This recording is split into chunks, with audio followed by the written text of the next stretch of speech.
Morgan Mill is located off Route 281 in northeastern Erath County. It is a small community with a population of 1,517, with a total of 123 students enrolled at Morgan Mill ISD. Morgan Mill consists of predominantly white residents with a few Hispanics. Morgan Mill is a big rodeo community, so for most of these students, school isn't really a top priority. They are more focused on extracurriculars like rodeo. Also, the average household income is just a little over $80,000. Morgan Mill is a Title I school. They also don't have a high school. They just offer pre-K through the 8th grade. And what's really cool is that they don't go to school on Friday. The school itself is fairly outdated. It has hardwood floors and doors, but it is very clean and well kept. I was really surprised by the technology that the students have access to. Each one has a Chromebook that they do the majority of their class assignments on, and Miss Bassam has a smart board when giving her lessons. Miss Bassam's 8th grade science class consists of 8 males and 9 females, for a total of 17 students. Their age ranges anywhere from 13 to 14 years old. 12 of Miss Bassam's 17 students are white, with the other 5 being Hispanic, and all 17 are English proficient, so no limited English proficiency. 3 of these students are gifted and 1 has a learning disability, so there is a wide range of learning development within the class. A big interest in this classroom is sports. All but a couple students are involved in some type of sport at Morgan Mill. I can tell on game day these students are distracted from learning. They all got their jerseys on and there is lots of talk about the game rather than the lesson. I have been able to identify various learning styles within this classroom.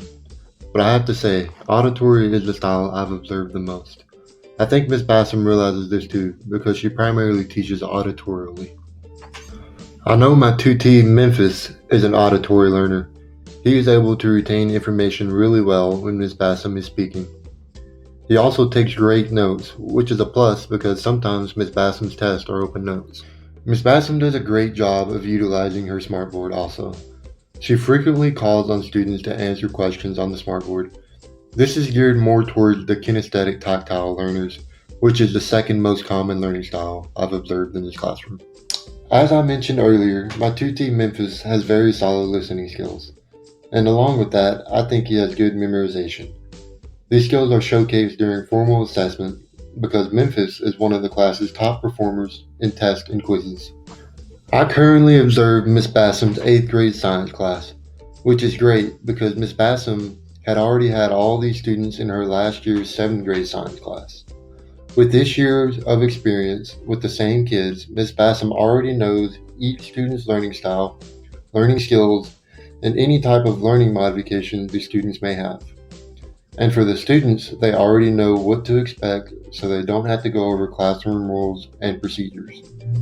Knowing the students now, the community, and the culture of Morgan Mill, I can infer that Miss Bassam is a solid educator.